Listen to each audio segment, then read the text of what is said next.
Hi my dear family, எல்லோரும் எப்படி இருக்கிறீங்க? எல்லோரும் நல்லா இருக்கிறீங்கன்னு நினைக்கிறேன். Welcome back to my channel. இன்றைக்கி நம்ம பால்வாடியில் கொடுக்குற சத்து மாவு வச்சு தான் ஒரு கொழுக்கட்டை பண்ண போகிறோம்.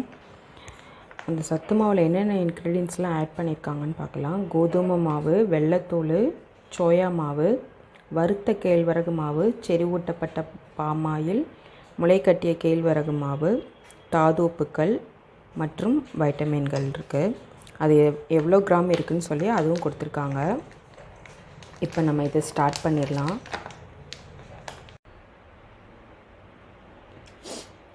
இப்போ நம்ம மாவில் கொழுக்கட்டை மாவுக்கு பொட்டுக்கடலை ஆட் பண்ணிடலாம்.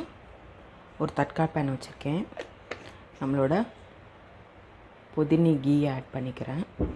இது 100% சுத்தமான நெய். நெய் கொஞ்சம் எக்ஸ்ட்ராவே விட்டுக்கோங்க, நல்லா வாசமாக இருக்கும். இப்போது இதில் பொட்டுக்கடலை போட்டுடலாம். பொட்டுக்கடலை லைட்டாக ஃப்ரை ஆனதும் லைட் ப்ரௌன் கலர் வந்ததும் நம்ம கொழுக்கட்டை மாவில் போட்டுடலாம். இப்போ நான் இதில் ஒரு 1/2 ஸ்பூன் ஏலக்காய் பொடி சேர்த்துக்கிறேன். இதுலேயே உங்களுக்கு ஸ்வீட்னஸ் இருக்கும், அதனால் நீங்கள் எதுவும் சேர்க்க தேவையில்லை. இல்லை உங்கள் குழந்தைங்களுக்கு இனிப்பு பிடிக்கும் அப்படின்னா நீங்கள் இனிப்பு கூட ஆட் பண்ணிக்கலாம்.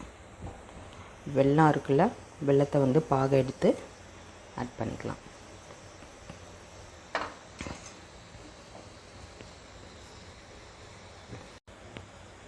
இப்போ நம்ம பொட்டுக்கடலையை மாவில் சேர்த்துட்றேன். இப்போ இதோட நம்ம தண்ணி விட்டு ஆட் பண்ணி நம்ம கொழுக்கட்டை மாவு பதத்துக்கு மாவு பிசைஞ்சு வச்சுக்கலாம். மாவு இதுதான் பதம். நம்ம இப்படி கொழுக்கட்டை மாவு இப்படி பிடிக்கும் போது இப்படி வரணும்.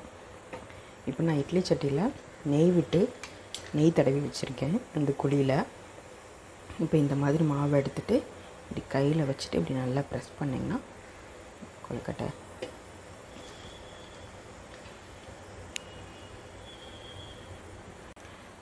10 மினிட்ஸ் ஆயிடுச்சு. இப்போ நம்ம கொழுக்கட்டை வெந்துருச்சான்னு பார்க்கலாம். லைட்டாக அப்படி தொட்டு பாருங்கள். பிசு பிசுன்னு நம்ம கையில் ஒட்டக்கூடாது. இப்படி ஒட்டாமல் இருந்துச்சுன்னா கொழுக்கட்டை ரெடி ஆயிடுச்சுன்னு.